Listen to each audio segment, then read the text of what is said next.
Existe algo muito comum nos nossos dias, principalmente nesse convívio na igreja, e não apenas igreja local, mas igreja como um contexto geral, igreja na cidade. Essas idas e vindas na igreja, né? É uma coisa que a gente pode até pregar, se posicionar, mas é bem impossível impedir esse fluxo de idas e vindas de uma igreja para outra. Isso acaba acontecendo por vários motivos.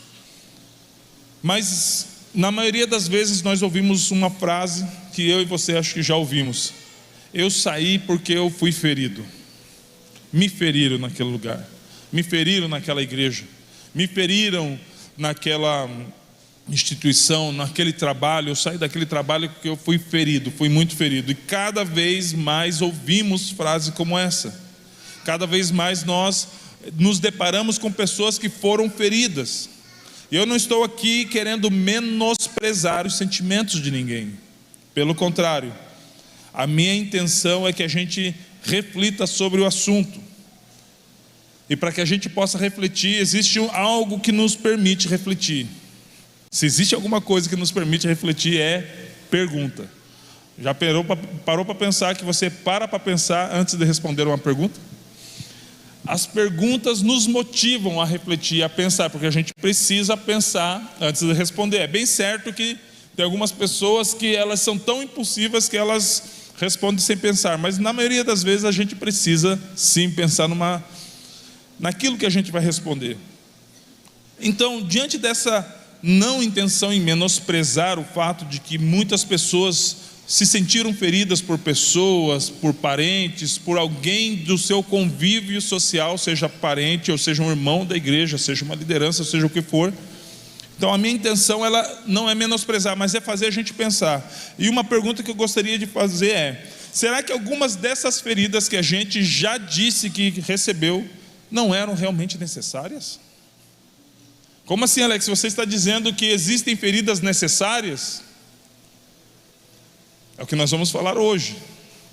Será que não havia, ou ainda há propósito em alguma das feridas que fizeram em nós? Credo, Alex, isso não é meio que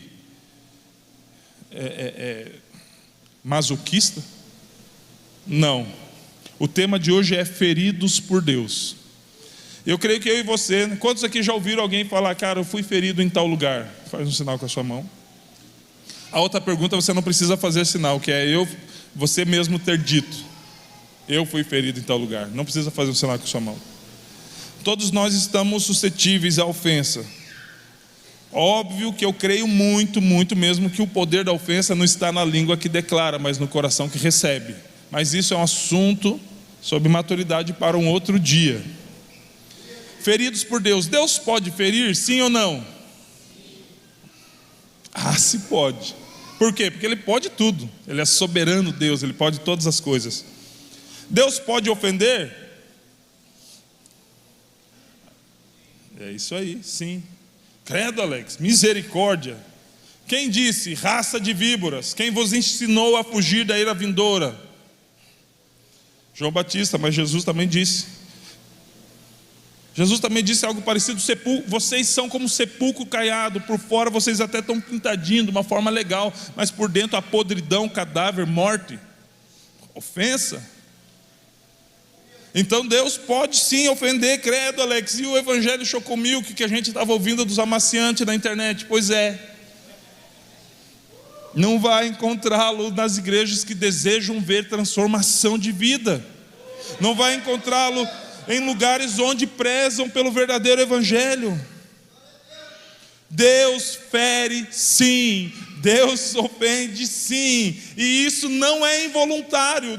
Você não vai ver Deus, meu querido filhinho, não era essa a minha intenção, foi sem querer, querendo.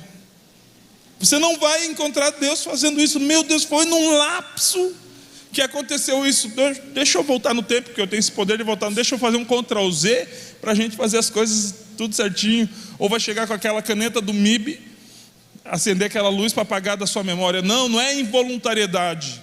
Só que quando Deus nos ferir, Ele fará intencionalmente. Não é à toa que a palavra de Deus é comparada com qual artefato de guerra? E você já viu alguém empunhar uma espada que não tem o desejo de ferir? Então existe sim uma intencionalidade da parte de Deus de ferir-nos. Então a palavra de Deus é a espada, e a palavra de Deus é a verdade, e a verdade dói. John MacArthur dizia: nunca suavize o evangelho. Se a verdade ofende, então deixa que ofenda. As pessoas passam toda a sua vida ofendendo a Deus, deixe que se ofendam por um momento. E essa é uma verdade, ou não é? Entregamos as nossas vidas a Deus, confessando os nossos pecados, pedindo para que Ele limpe, retire de nós toda iniquidade, nos lave com seu sangue. Deus passa a ser o nosso Senhor, Salvador e Pai. Nós passamos a ser os seus filhos. Caminhamos com Deus, mas uma coisa que nós não paramos de fazer é de ofendê-lo. Só que quando acontece uma vez, a gente levanta a bandeira de eu sou ofendido por Deus.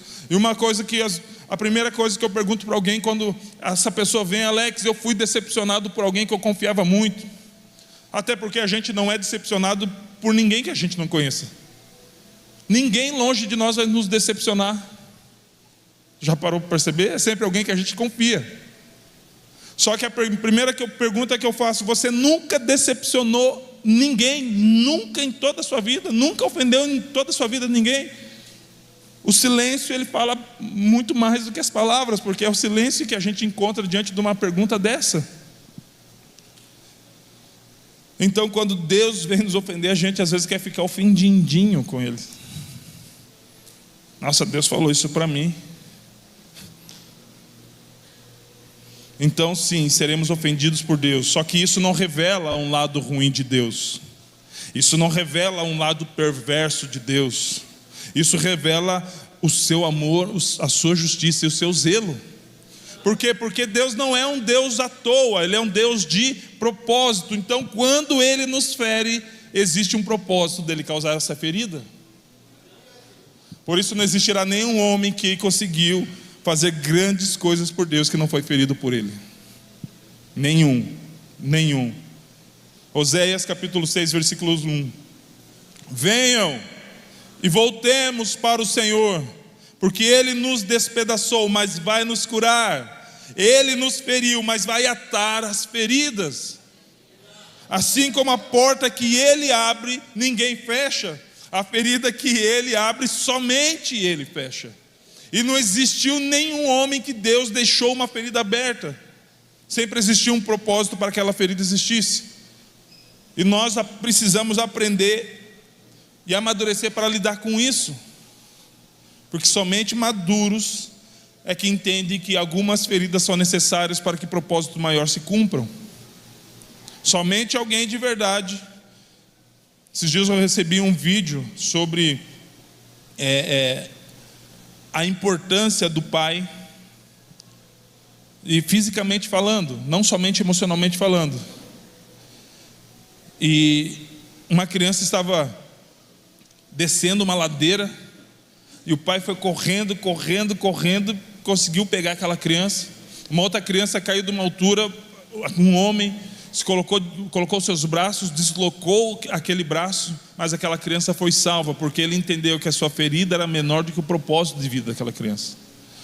Mas eu também recebi o vídeo de um homem que tinha uma criança no seu carrinho. Veio um outro homem, não sei a situação, porque estava no idioma diferente, e esse homem agrediu a criança que estava no carrinho.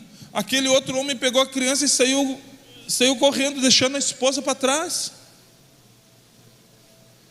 Ele não entendeu que maturidade e hombridade é: eu vou me permitir ser ferido para que outras pessoas possam ser guardadas.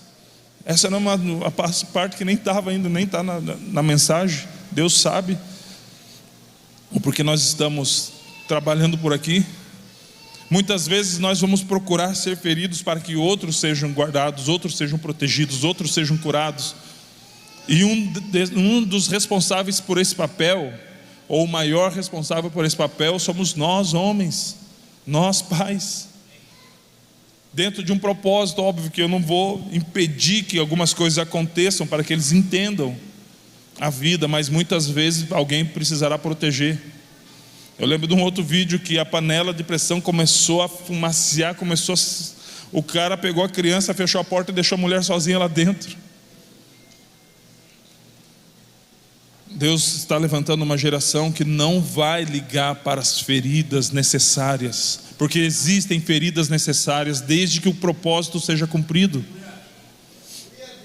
E Oséias, ele fala: ei, voltemos. Ninguém volta para um lugar de onde nunca esteve. Isso é Harvard, isso é muito estudo. Você só pode voltar para um lugar onde você já esteve. Então Oséias, ele faz um clamor, e ele era um profeta. E um profeta, ele não tinha um grupo do WhatsApp para mandar lá no grupo do WhatsApp um áudio. Ali Oséias, profeta Oséias gravando um áudio. Aqueles áudios que vai demorando, gente, meu Deus, o que vai vir daí? E ele não tinha um grupo do WhatsApp. Não tinha uma gráfica para mandar imprimir algumas coisas e colar nos postes. Não, ele saía no meio daquela multidão e falava: ei, voltemos ao Senhor, voltemos, venham, voltemos para o Senhor, porque entendo que a gente foi despedaçado porque a gente se afastou dele, a gente foi ferido porque a gente se afastou, mas se a gente voltar, haverá cura. Era isso que ele estava falando.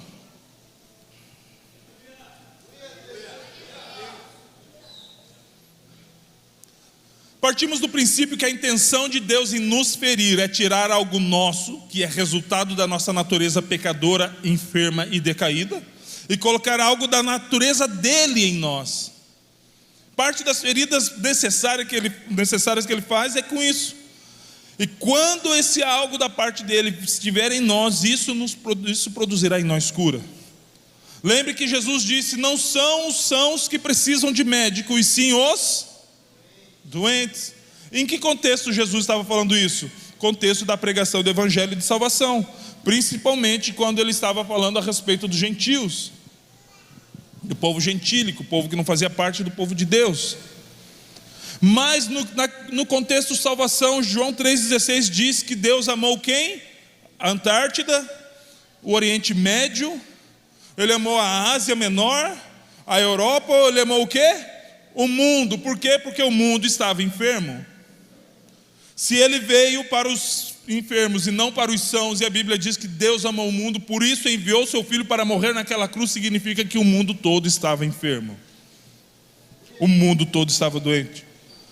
Pois assim como um médico abre os cortes profundos em alguém doente, para remover nódulos, tumores ou qualquer outra coisa que esteja comprometendo o corpo, assim é Deus que nos fere com o intuito de remover de nós males causados por causa da nossa natureza carnal, por causa das nossas más decisões, por causa dos nossos pecados. Só que quando ele remove disso, promove cura, restauração, renovo, regeneração, transformação, mudança.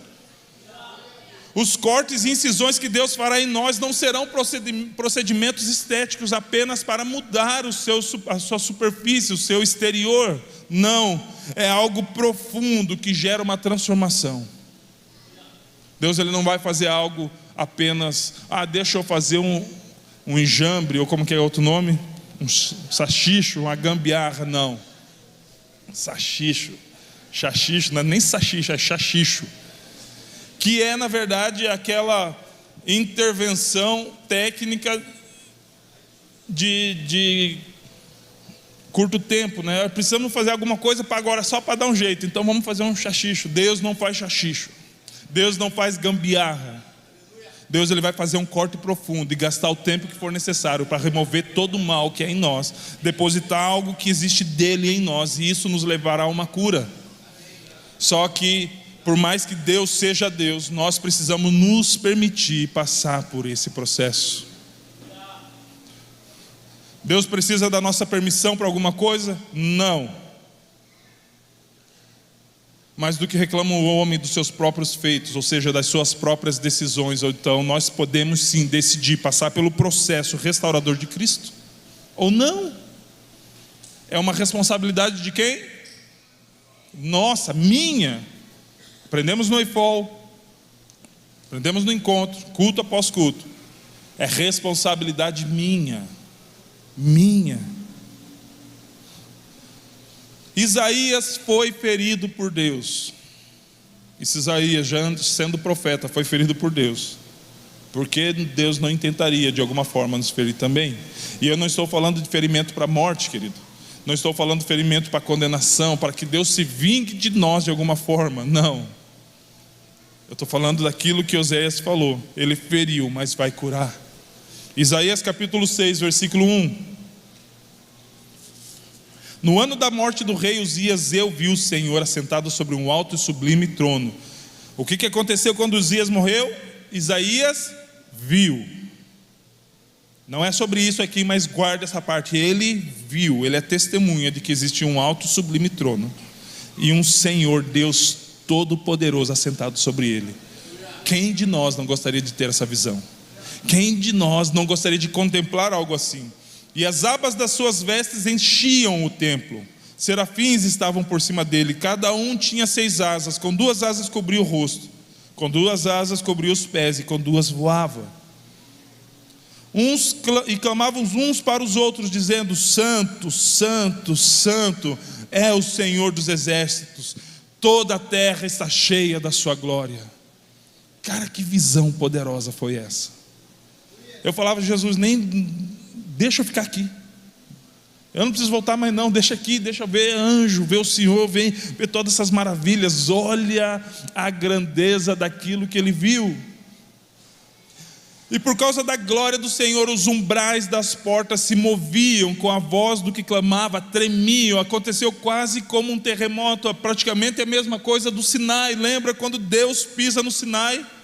E o Sinai começa a fumegar, a tremer. Os umbrais das portas se moveram com a voz do que clamava, e o templo se encheu de fumaça. Então eu disse: ai de mim, estou perdido, porque sou um homem de lábios impuros e habito no meio de um povo de lábios impuros. Os meus olhos viram o Rei, o Senhor dos exércitos. Então um dos serafins voou para mim, trazendo na mão uma brasa viva, que havia sido tirada do altar com uma pinça. Com a brasa tocou a minha boca e disse: eis que a brasa tocou os seus lábios, a sua iniquidade foi tirada e seu pecado foi perdoado. Quantos aqui já fizeram churrasco? E sabe quando de repente aquele pegador de carvão está meio longe, você só quer reposicionar, imaginando: acabei de tacar fogo. E daí, já aconteceu várias vezes comigo, querido. E daí você vai pegar, até ouve. O que causa? E queimadura é o quê? Ferida. Então quando o anjo vem e toca os lábios de Isaías, o Senhor está te ferindo, Isaías. Seja purificado pela ferida do Senhor, Isaías. Se tem algo que envergonha o Evangelho nos nossos dias atuais, é a boca de alguns cristãos, dos que se dizem cristãos, e não são poucos, porque são murmuradores, maledicentes, amaldiçoadores, fofoqueiros, linguarudos, caluniadores, e usam a língua como um instrumento de morte. Se existe uma coisa terrível, é alguém que fica levando, o disco entrega de fofoca. E quem geralmente que chama essas corridas é o próprio Satanás. É o favor que a gente faz prestando serviço para o cão, disseminar conversa fiada. Provérbios 18, 21 vai dizer: a morte e a vida estão no poder da língua, quem bem a utiliza come do seu fruto. A morte e a vida estão no poder da língua. Isaías, quando vê o Senhor, ele tem uma revelação de quem Deus é. E quando você tem uma revelação de quem Deus é, você também tem uma revelação de quem você é. E quando ele olha para Deus, ele olha Deus sentado num alto e sublime trono, rodeado de serafins. As vestes do seu manto cobriam todo o templo, a casa estava toda cheia de fumaça. Conforme ele falava, havia um terremoto, havia um tremor. E a partir do momento que ele tinha uma revelação do Senhor, ele tinha uma revelação de quem ele era. E parece aquela música que a gente já cantou muito aqui: quando eu te vejo, eu percebo algo diferente de mim. Na verdade, quando eu contemplo o Senhor, a sua santidade, eu vejo que Ele é perfeito, eu contemplo a perfeição do Senhor, eu também noto a minha imperfeição. Quando eu vejo a sua santidade, eu noto os meus pecados. Isso não é culpabilidade, é revelação de quem Deus é, mas também uma revelação de quem eu sou.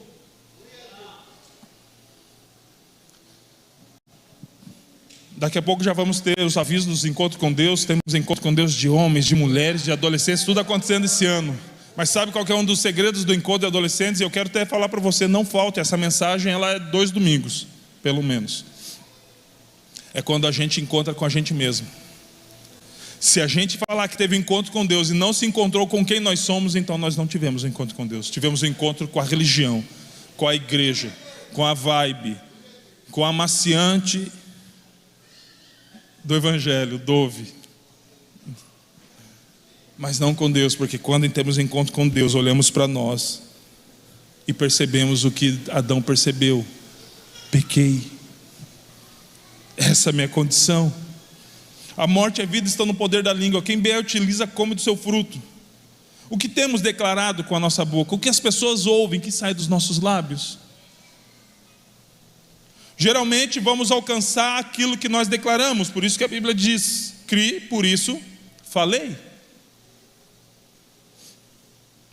Indiferente do oponente, todo técnico, quando está preparando o time, eu joguei basquete na minha adolescência, então tinha preparação antes de entrar na quadra, e tinha aquele momento que vinha o técnico, reunia todo mundo ali. Indiferente, muitas vezes a gente sabia que o time que estava lá era invicto, com mais títulos que a gente. Só que qual que era o posicionamento do técnico? Hoje é dia de derrotar o adversário. Ele não declarava: meu Deus, que Deus nos guarde de o placar não ser muito longe. Ele não falava que ninguém pelo menos saia machucado, ou que pelo menos a gente não fique na vergonha de ter aí uma diferença no placar de 40 pontos. Não, ele não falava isso. Ele falava: nós vamos avançar, hoje é o dia de vitória para a gente, nós vamos derrotar o nosso adversário. Por quê? Porque só vamos alcançar aquilo que nós declaramos. E isso vale para o contrário e para a parte negativa também. Esse salário não dá para nada. Não vai dar para nada. Está declarando isso. Essa família é um inferno. Vai viver um inferno. E eu sei do que eu estou falando, porque eu já declarei isso algumas vezes na minha família, na minha casa, para minha esposa, que deveria ser guardada por alguém que se tornou um covarde e declarava coisas que ele devia evitar que acontecesse, que era eu. E teria como viver o céu se eu declarava que era o inferno? É óbvio que não, porque nós só alcançamos aquilo que nós declaramos. Porque o que nós declaramos nós perseguimos, e quando nós acrescentamos fé a isso, então nos movemos no sobrenatural. Só que o problema é que muitas vezes a gente fica olhando para as coisas, olhando para problemas e declarando a nossa vida, porque esse piau encapetado não para quieto, ninguém suporta, porque esse discípulo não tem mais jeito, é um perdido. E nós queremos viver transformação, despertar sobrenatural, sem que a gente mude a nossa língua, que Deus possa pegar uma tenaz e nos ferir para que sejamos purificados. Porque do contrário vamos alcançar somente aquilo que nós declaramos. Só que se nós declararmos só coisas negativas, só morte, então nós colheremos morte. A história dessa igreja é marcada por declarações. Estava lembrando, e alguns dos que estão aqui vão lembrar, principalmente na época da casinha. O pastor declarava um dia: nós vamos voltar à Nova Zelândia. Nós vamos ter uma igreja de mais de 500 membros, não para engrandecer nosso nome, mas para que pessoas sejam alcançadas. Nós vamos zerar o inferno e popular os céus. Alex, mas é muita igreja, eu prefiro mais igreja do que boteco, que tem pessoas se perdendo lá. E isso era declarado. Eu lembro quando os nossos pastores declaravam isso, dia após dia, alguns chamavam eles de louco, a maioria chamava, foi capaz mesmo que essa meia dúzia de gente, 2 bêbados dormindo no culto. Vai chegar uma igreja forte e relevante. Morte e vida estão no poder da língua. Se eu creio, eu preciso declarar. E olha o que nós estamos vivendo hoje. E não para por aí, querido. Em nome de Jesus, nós vamos plantar igreja. Ontem, Camicano, nem sabendo, declarou isso. De que não apenas Guaratuba, mas Matinhos, Praia de Leste, Pontal, Paranaguá, toda a região litorânea será alcançada em nome de Jesus. Nós já temos declarado isso, então nós concordamos em fé. Ou a gente pode falar do contrário: não, misericórdia, Guaratuba é uma terra que não dá nada mesmo, não tem emprego. Nós vivemos do quê? De fotossíntese? Ninguém prospera, uma cidade onde tem droga, onde tem isso e tem aquilo. O sangue de Jesus tem poder. Se nós não pararmos de falar mal da cidade, nós vamos colher o que nós estamos falando. E aí é fácil culpar prefeito, é fácil culpar a cidade, é fácil culpar a temporada. Mas nós precisamos nos responsabilizar. Ai de mim, ai de mim. Provérbios 15, 14. 15:4. A língua serena é árvore da vida, mas a língua perversa esmaga o espírito, e não apenas o espírito daquele que ouve, mas também daquele que fala, aquele que usa a língua perversa. Romanos 3, versículo 13 ao 16. A garganta deles é sepulcro aberto, com a língua enganam, o veneno de víbora está nos seus lábios, a boca eles a têm cheia de maldição e amargura, os seus pés são velozes para derramar o sangue, nos seus caminhos há destruição e miséria. Paulo escreve isso aos romanos, e quando ele começa, ele fala nós. Ele não está apontando, falando: romanos, vocês são isso, a língua de vocês é perversa, vocês são como víboras. Ele se inclui naquilo que ele está falando para eles. Por que, Alex? Porque ele era mau? Não, porque a nossa natureza é decadente, querido. Se não for Cristo em nós, nós estamos lascados. Essa é a realidade. Essa é a realidade. Agora, Tiago, o livro de Tiago nos dá uma surra muito maior. Tiago 6. Ora, se colocamos um freio na boca dos cavalos para que nos obedeçam, também lhe dirigimos o corpo inteiro. Observem, igualmente os navios que, sendo tão grandes e impelidos por fortes ventos, são dirigidos por um pequeníssimo leme, que representa, a maioria das vezes, menos de 1% comparado a toda a estrutura do navio, e levados para onde o piloto quiser, através da condução daquele leme. Assim também a língua, pequeno órgão, se gaba de grandes coisas. Vejam como uma fagulha incendeia uma grande floresta. A gente estava na mídia esses dias lá em Los Angeles. Foi, né? Hollywood fica em Los Angeles, se eu não me engano. Mas a gente viu aquele incêndio que devastou a cidade. Uma fagulha foi necessária para causar aquilo tudo. Ora, versículo 6, a língua é um fogo, é um mundo de maldade. A língua é essa fagulha que pode comprometer toda uma floresta. A língua está situada entre os membros do nosso corpo e contamina o corpo inteiro. E não só põe em chamas toda a carreira da existência humana, como também ela mesma é posta em chamas pelo inferno. Muitas vezes o fruto dos nossos lábios, o fruto das nossas conversas, o fruto daquilo que nós temos na roda dos amigos ou dos escarnecedores, acontece com uma inconsciência, porque muitas vezes nós falamos como se inferno não existisse mais, como condenação não existe mais, como se juízo de Deus não existisse mais. E aí nós desenfreamos a nossa língua, como se não houvesse mais consequência para isso. Mas a Bíblia fala: ei, ela não só põe em chamas toda a carreira da existência humana, mas também é posta em chamas pelo inferno. Pois toda espécie de animais, de aves, de répteis e de seres marinhos se doma e tem sido domada pelo gênero humano. Toda espécie de animal, toda, tem sido domada pela humanidade. Mas o homem ou a língua, ninguém é capaz de domar. Ou seja, nós domamos elefantes, tigres, leões, e perdemos para a língua. E perdemos para a nossa própria língua, que já está enjaulada nessa boca cheia de dente que deveria contê-la. É mal incontido, cheio de veneno mortal. Com ela bendizemos o Senhor e Pai, também com ela amaldiçoamos as pessoas criadas à semelhança de Deus. De uma só boca procede bênção e maldição. Meus irmãos, olha o clamor de Tiago: meus irmãos, isso não deveria ser assim, porque não foi com esse propósito que a língua foi criada por Deus.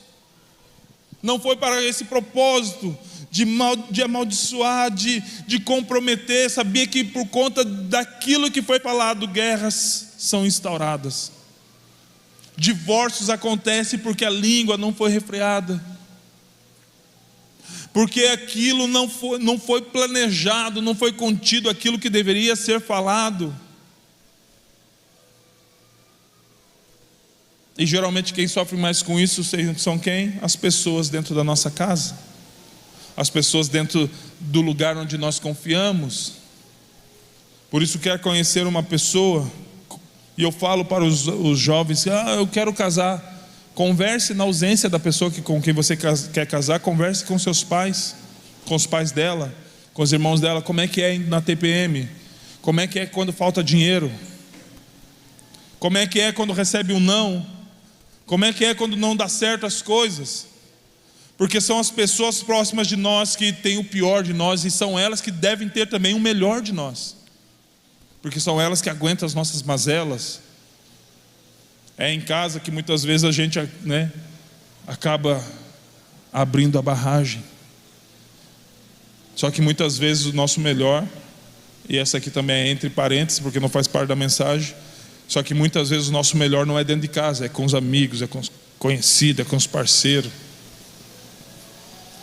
Damos o pior para a nossa família, e muitas vezes o melhor para as pessoas que não estão nem aí com a gente. Por quê? Porque ali eu sou aceito. Se nós como família formos admirados pelos de dentro, queridos, então nós temos tudo. Feliz o homem que é admirado pela sua esposa e pelos seus filhos. Por quê? Porque ele passa os piores perrengues com ele. Mesmo isso tendo acontecido, eles continuam: o meu pai é meu super-herói. O meu pai é a definição de Deus na terra. Eu conheci mais a Deus conhecendo os atributos, o caráter do meu pai. Ou a gente vai ouvir uma coisa: o meu pai, eu conheci o diabo olhando a vida do meu pai. Por quê? Porque não refreia a língua. Misericórdia, mulher, chega essas horas, eu trabalho duro para trazer comida para dentro de casa, que se não sou eu trabalhar, ninguém compra nada aqui. Ninguém obrigou a casar, não. O mínimo que devia fazer a casa é o lugar mais seguro, deveria ser o lugar mais seguro.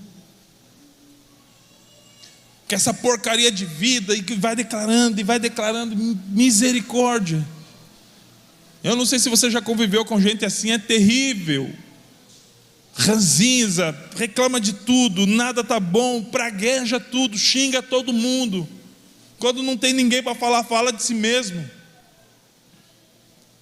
Que Deus possa nos converter e nos purificar, ferindo a gente por causa da nossa língua, queridos.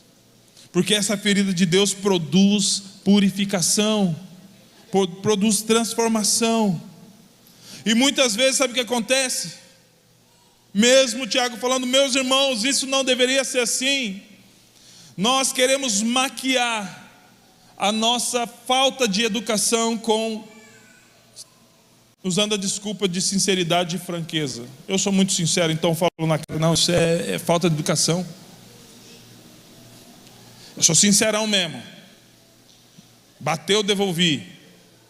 Lhe apresento Gálatas 5, fruto do Espírito, 5:22, porque antes do 5:22 tem o fruto, a obra da carne. Não, porque é assim mesmo. Deu-lhe, tomou-lhe. Sou crente, mas eu não sou idiota. É óbvio que nós não fomos chamados para ser idiota, queridos. Nós fomos chamados para ser transformados à imagem de Cristo. Entendeu? Então, Alex, mas sou impulsivo. Fica tranquilo, Deus vai moldar isso. Ele não vai tirar isso de você, não. É necessário isso, queridos.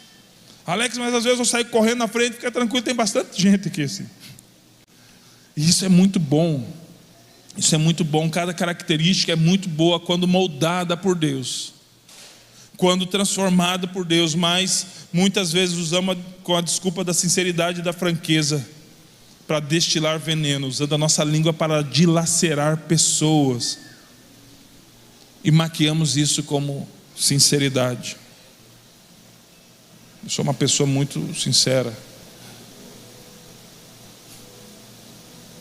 quando na verdade sinceridade tem a ver com o milagre de Jericó, tem a ver com tirar a capa, ó, minhas feridas, ó, meus pecados, olha aqui, dos pecadores eu sou o pior, ó, eu preciso tanto de Jesus, eu preciso depender de Jesus. Sinceridade, querido. Eu não estou falando que a gente não tem que ser franco e sincero com as pessoas, não é isso, não é uma apologia a não ser verdadeiro com as pessoas, mas com qual intuito? De dilacerar e produzir morte ou produzir vida? Porque é uma geração cercada por profetas, mas a Bíblia diz que a profecia consola, exorta e edifica. E muitas vezes o que nós ouvimos por aí é profecia, são palavras destruindo aquilo que foi construído, ou aquilo que era para ser pelo menos edificado. Ao invés de consolar, traz desesperança. Isso não é profecia, querido. Se for um profeta, é um falso profeta, porque a profecia, ela consola, exorta e edifica. Então as nossas palavras precisam exortar? Sim, é óbvio que precisam exortar. Ei, querido, não é assim não, querido. Se você continuar assim, você pode perder a sua família. Se você continuar assim, você pode perder os seus filhos. Se você continuar assim, você pode perder o seu emprego. Deus pode te ajudar a restaurar isso, só que com o intuito de produzir vida e não morte. Porque a acusação e culpa não faz parte do ministério de Deus. Isso é o ministério da acusação, e a acusação quem faz é Satanás. Agora nós podemos repreender sim, e a Bíblia fala para a gente repreender os nossos irmãos quando eles estiverem errando, mas não porque eu sou santo demais, eu não posso ter ninguém errando perto de mim. Não, eu vou te puxar a orelha porque você está perto do sacerdote. Aleluia. Cara, eu vou te repreender porque eu te amo, e Deus te ama muito mais. Para de fazer isso. Muitas vezes usamos também desculpas para mentir, de forma que possamos manter a nossa reputação, ou até enganar para obter benefício próprio, e não foi para esse propósito. Volto a dizer o que Tiago termina: meus irmãos, isso não deveria ser assim. Eu vejo Tiago com tristeza dizendo: ei, está acontecendo isso, mas isso não deveria ser assim. Essas coisas vêm, mas isso não deveria ser assim. Alex, e como que eu sei, e como que eu posso fazer com essas coisas que acontecem assim, usualmente? Decidi não fazer. Não precisa de um mantra, querido. Não precisa de um Kami Kamiha.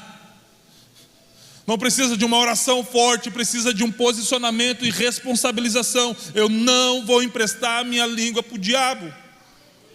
Mais ainda, eu vou parar de culpar o diabo com a minha fofoca. Eu vou parar de ficar colocando nas costas, porque geralmente o fofoqueiro, ele nunca se responsabiliza. Ou Deus é o culpado, ou o diabo é o culpado, as pessoas são culpadas, ele não. Não estou fazendo aqui, não sou advogado do diabo também não, querido. Mas é muito fácil jogar nas costas dele, não é? Foi o diabo. A Bíblia diz que quando a gente se apresentar diante de Deus, fugirá os céus e a terra. Ou seja, vai ficar nós, Jeová, com os zoião, olhando para a gente um livro da vida, que ele vai começar a abrir. Mas não está aqui. Mas também não está. Então é melhor a gente já começar a ensaiar agora. É só a gente. Eu preciso me responsabilizar pela minha língua, pelas palavras que saem da minha boca, pela declaração que eu faço. O salário não é tão bom, mas em nome de Jesus, Deus vai nos dar graça e nós vamos conseguir. Eu vou correr atrás, nós vamos correr atrás, mulher. E logo, logo nós vamos estar, antes de a gente ansiar, e isso é um dos segredos, antes da gente ficar ansiando por um salário maior, nós vamos mudar nossa mentalidade, porque quem muito gasta, gasta qualquer valor. Se ganha 2.000, ele torra os 2.000. Se ganha 5.000, ele torra os 5.000. Se ganha 20.000, ele vai torrar os 20.000 e vai viver endividado. Então antes, amor, de orarmos para que a gente tenha um valor maior na nossa conta, no nosso salário, nós vamos sujeitar o nosso coração e a nossa mentalidade a uma administração correta das nossas finanças. Por quê? Porque Deus não investe em saquetel furado. Porque por mais que aumente o saquetel, se ele continuar sendo furado, o que colocar vai embora. Então, ao invés de declarar que não dá para nada, Senhor, obrigado. Eu sei que um dia o Senhor pode me abençoar com mais, mas que eu possa ser grato no pouco, que eu possa ser fiel no pouco, porque eu creio na sua palavra. Isaías, ao se encontrar com Deus, o que ele disse? E eu não creio que ele falou, ai de mim. Ele não falou pleno assim, ai de mim que vi o Senhor. Ai de mim, pois eu sou um homem de lábios impuros. Ele não se exaltou pelas revelações e saiu batendo no peito. Eu vi o Senhor. Vocês viram o Senhor? Não, né? Eu vi o Senhor. Eu tenho dons do revelamento, tenho privilégios espirituais, afinal tenho crédito com Deus, porque eu sou o mega santo, o mega gospel. Não, ele disse, ai de mim, os meus lábios são impuros, mas glória a Deus que estamos diante de um Deus que é puro. Glória a Deus que estamos diante de um Deus que não se escandaliza com o nosso pecado. Você já parou para perceber que é um monte de gente, e a gente também se escandaliza com um monte de coisa. Deus não se escandaliza com o nosso pecado. Pelo contrário, quando Ele enviou seu Filho, Ele já sabia o que estava comprando. Alex, então eu vim assim para a igreja e vou continuar assim. Não, Ele nos chamou para nos fazer imagem e semelhança, para restaurar aquilo que Ele tinha feito no Éden. Ele nos chamou para si, para nos tornarmos parecidos com Ele. Então quando Ele nos fere, é para tirar coisas em nós que nos impedem de nos tornarmos a imagem e semelhança dEle. Então Ele nos comprou sim, sabendo quem nós éramos, mas o que fez com que Ele nos comprasse é para que a gente se tornasse aquele quem Ele deseja que nós fôssemos. Ele tem um padrão que é Ele mesmo para que a gente se torne. Então sim, Ele sabia das nossas mazelas. Ele falou, vinde a mim todos vós que estáis cansados e sobrecarregados, venha do jeito que você está. Alex, então Deus aceita tudo? Não, Deus aceita todos, não tudo. E todos quanto receberem, deu-lhes o poder de serem filhos de Deus. Todos quanto se arrependerem, encontram o perdão. Então o chamado é universal, mas nem todos, não é? Nem todos correspondem a esse chamado, porque não permitem que o processo de Deus, que muitas vezes vai nos ferir, inicie. Porque muitos querem as bênçãos, mas nem todos querem seguir. Meu Deus do céu. Jó também foi ferido por Deus. Jó capítulo 2, versículo 7 ao 10. Então Satanás saiu da presença do Senhor e feriu Jó com tumores malignos, desde a planta do pé até o alto da cabeça. Você sabe toda a história de Jó. Se você não sabe, leia a palavra de Deus lá, que ela vai te dar muita clareza. Satanás estava fazendo o que ele sempre fez, atormentando a vida daqueles que querem alguma coisa com Deus. Chegou diante dos filhos de Deus, se apresentando nos céus. Deus falou, de onde você está vindo? Ele falou, de passear e rodear pela terra. Deus falou, então você viu, né? Foi quem? Meu servo Jó, um homem desviado do mal, um homem temente a Deus, um homem fiel. Foi, vi. Mas é óbvio, a sua fidelidade está baseada naquilo que ele tem. Olha quantos bois, quantos camelos, quantas ovelhas. Olha a riqueza dele, quanto ouro que ele tem. Ele era o homem mais rico do Oriente Médio. Para ser mais rico do Oriente Médio, que já é uma coleção de homens ricos, imagine a riqueza desse homem. Mas ele é rico por causa do que ele tem. Ele fala, é. E daí ele foi lá e arrebentou com a vida de Jó, com a permissão de Deus. E daí ele volta e fala, você viu ele? Eu vi.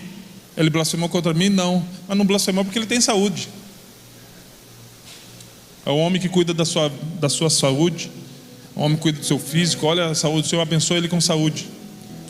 Poupa a vida dele só. O resto faz o que quiser. Então Satanás saiu da presença do Senhor e feriu a Jó com tumores malignos, desde a planta do pé até o alto da cabeça. Jó, sentado em cinza, pegou um caco de barro para com ele raspar as feridas. Então a mulher dele disse, sobrou só a mulher nessa hora. E olha que a mulher disse: você ainda conserva a sua integridade? Você ainda está temendo a Deus? Você ainda conserva o teu devocional? Você ainda te conserva debaixo da justiça de Deus? Era isso que ela estava falando. E ela dá uma solução: amaldiçoa o seu Deus e morra, porque ninguém merece viver desse jeito.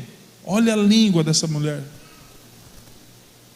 Mulheres, Deus estabeleceu, não é o mundo, não é sociedade, não são livros. Deus já estabeleceu a auxiliadora idônea, capaz, digna, que com sabedoria. Abrindo parênteses, eu vi um homem muito rico. Ele falou: qual que é o segredo do sucesso? Na tua opinião, a mulher que você escolhe para casar. E nem cristão ele era. Como tem sido a sua ajuda para com a missão do seu esposo? Nós homens levamos no lombo, levamos mais, porque a nossa responsabilidade é maior, sim. Mas e vocês, mulheres? Qual é o produto da sua língua? Eu sabia que não ia dar nada. Eu sabia que você era fraco. Eu sabia que isso tudo ia acabar.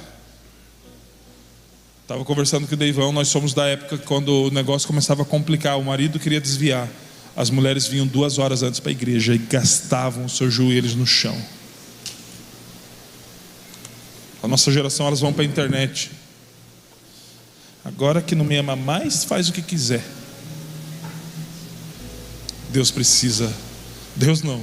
Nós precisamos deixar Deus nos ferir, querido. Você ainda conserva a sua integridade, amaldiçoa o seu Deus, ou amaldiçoa a Deus e morra. Mas Jó respondeu: você fala como uma doida. Temos recebido de Deus o bem, por que não receberíamos também o mal? Em tudo isso Jó não pecou com os seus lábios. Qual era o pecado de Jó, querido? Vou repetir, acho. Qual era o pecado de Jó? A doença de Jó era comparada à lepra, e lepra na Bíblia significa consequência do pecado, ou o pecado exposto no corpo.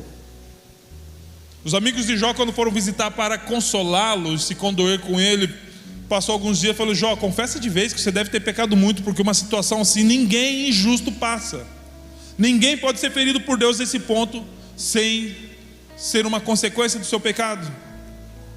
Jó chegou a amaldiçoar o dia da sua própria morte. Que seja maldito o dia onde se disse: nasceu-se um menino. Não havia um pecado em Jó para tanto. Todo homem pecou, mas para que acontecesse com Jó não havia um pecado. Ele não era alguém injusto. Deus deu testemunho de Jó.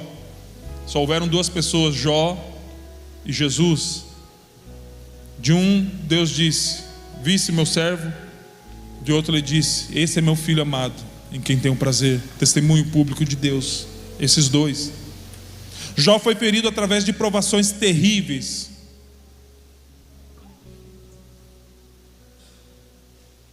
Só que o que aconteceu com ele não foi para que Deus vencesse uma guerra com Satanás. Eu vou provar para você que os meus filhos são mais fortes do que os seus. Deus não estava numa queda de braço com o diabo.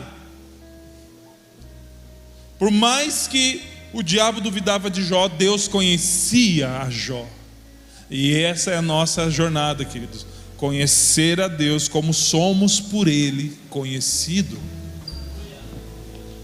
Deus conhecia Jó.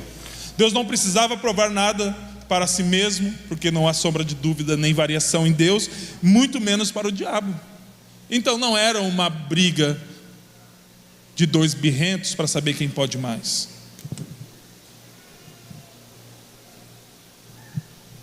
Deus não precisava provar nada para o diabo, mesmo que a fidelidade de Jó era sim um tapa na cara de Satanás. Porque no final de tudo, quando ele perdeu tudo e perdeu os seus filhos, todos os seus filhos, Jó rasga suas vestes, se enche de cinza, gesto de humilhação, e diz: nu saí do ventre da minha mãe, nu voltarei para lá, bendito seja o nome do Senhor. Ele não pecou com seus lábios. Mas então, por que Jó foi provado? A ponto de ser ferido, e a tal ponto de não saber o motivo dele ter sido ferido.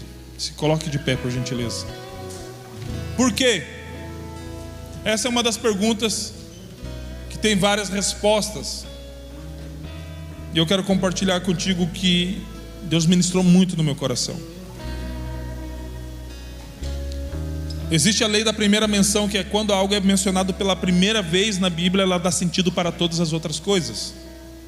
O livro de Jó, embora na Septuaginta ele não tenha sido colocado onde ele cronologicamente foi escrito, mas o livro de Jó é o primeiro livro da Bíblia. Ele só foi montado de uma forma que a gente pudesse ter uma timeline. Por isso começa em Gênesis, Êxodo e assim por diante. Mas o livro de Jó é o livro mais antigo. Então, se o livro de Jó é o livro mais antigo e Jó não pecou, por que ele recebeu uma ferida tão grande? Eu creio muito que, assim como a primeira menção de uma palavra dá sentido e serve como modelo para todas as outras palavras que serão usadas na Bíblia, Deus queria levantar alguém como modelo, exemplo para todas as outras gerações que viessem depois. E exemplo do que, Alex? Se ele não errou. Exemplo de que é possível continuar amando a Deus, sendo fiel a Deus, servindo a Deus, ainda que com dores, mesmo quando somos feridos, quando não temos mais recursos, nem saúde, e até os amigos vão embora. Mas é possível prevalecer com Deus. Jó não foi ferido por um erro, mas foi ferido por um exemplo. Não existirá outro Jó, porque já existe um. Mas Deus também mostra que existem feridas necessárias. E qual foi a necessidade da ferida de Jó?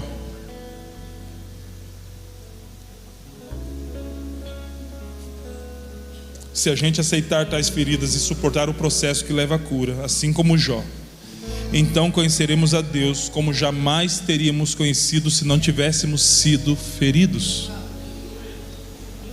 Jó conhecia, era alguém com um coração e um temor tão grande a Deus. Só que Jó não conhecia Deus como ele poderia conhecer após esse período. Jó 42, versículo 1 diz: Deus tinha feito várias perguntas. Deus, a partir do capítulo 38, começa a responder a Jó. Na verdade, a resposta de Deus se transforma num questionário que Jó não poderia e nem tinha condições de responder. Ele fala: agora eu vou te perguntar, Jó, porque Jó tinha levantado várias questões. Agora eu vou te perguntar, se posicione como homem e me responda. Imagine o visto de Deus. Onde estavas tu quando eu fundava a terra? Faz-me saber. Você sabe a largura da terra, Jó? Você tem um cordel para medir isso? Você sabe como as cabras monteses têm os seus filhos?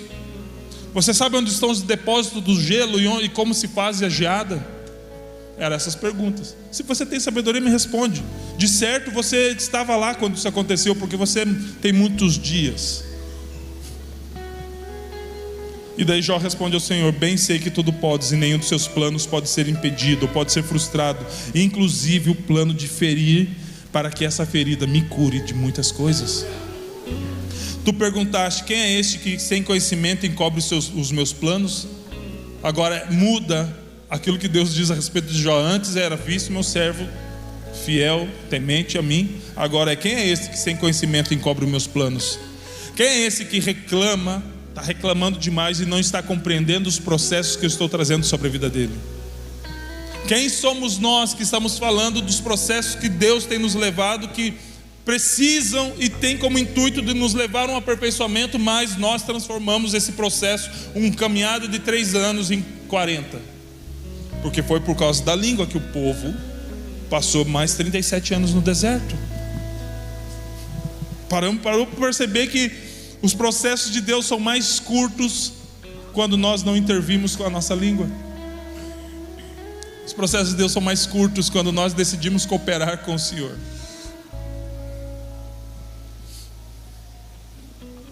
Tu perguntaste: quem é esse que sem conhecimento encobre os meus planos? Na verdade, falei o que eu não entendia. Será que nós precisamos chegar ao final do processo que talvez tenha se estendido porque nós falamos demais, a ponto de chegar no final e falar: cara, na verdade eu falei o que eu não entendia. Ou seja, falei demais, fui um linguarudo, fui um murmurador. Coisas que são maravilhosas demais para mim, que eu não conhecia. Dissesse: escute, porque eu vou falar. Farei perguntas e você me responderá. E olha o que Jó escreve: eu te conhecia só de ouvir falar, mas agora os meus olhos te veem. Por quê? Porque o processo da cura estava se encerrando. Ele ainda, quando escreve isso, continuava ainda cheio de lepra, sem filho nenhum, uma mulher doida e sem nenhum bem. Só que após ele reconhecer isso, Deus restitui tudo a Jó. E o culto hoje não é de restituição, queridos, porque nenhuma restituição pode acontecer sem houver renúncia, sem que haja renúncia. Todo culto da vitória deveria existir, sim, na minha concepção, desde que fosse antecedido por um culto de renúncia e de negue-se a si mesmo. Caso contrário, não. Então, quando nós olhamos para cá, eu peço, por favor, mais uma vez, venha domingo que vem.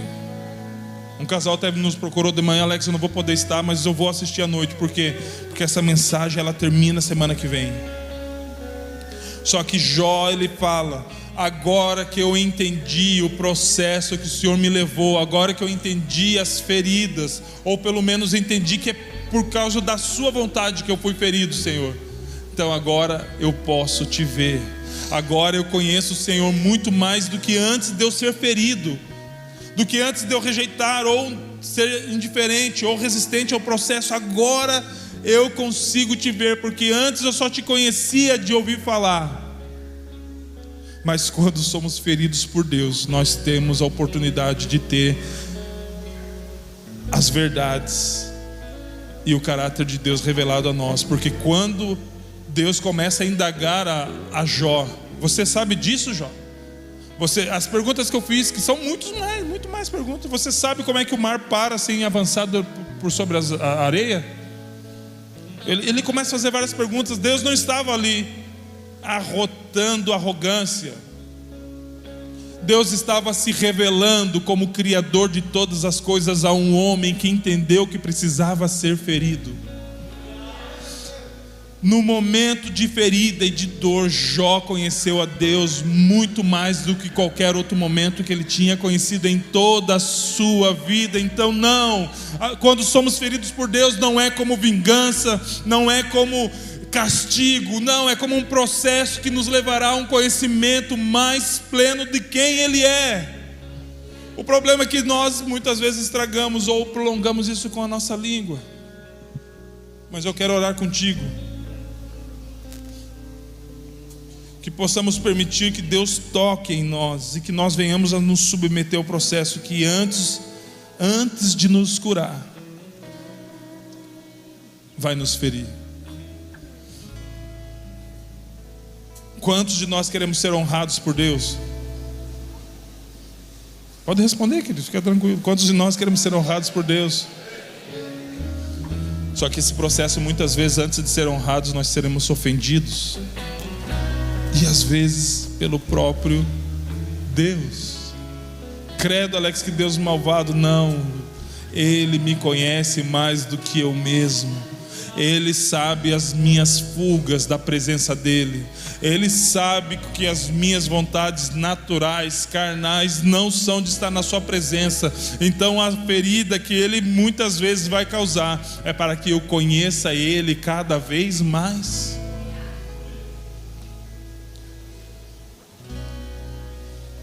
Então que a gente possa passar por esse processo que vai nos levar a um conhecimento mais profundo de Deus. Feche seus olhos, por gentileza.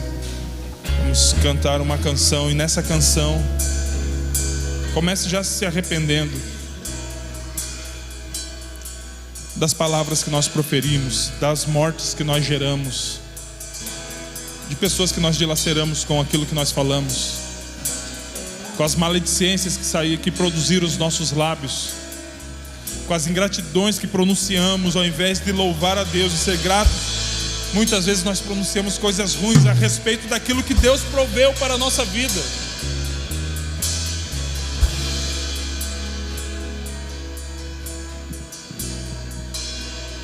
Vem mais uma vez e faz tudo novo. Vem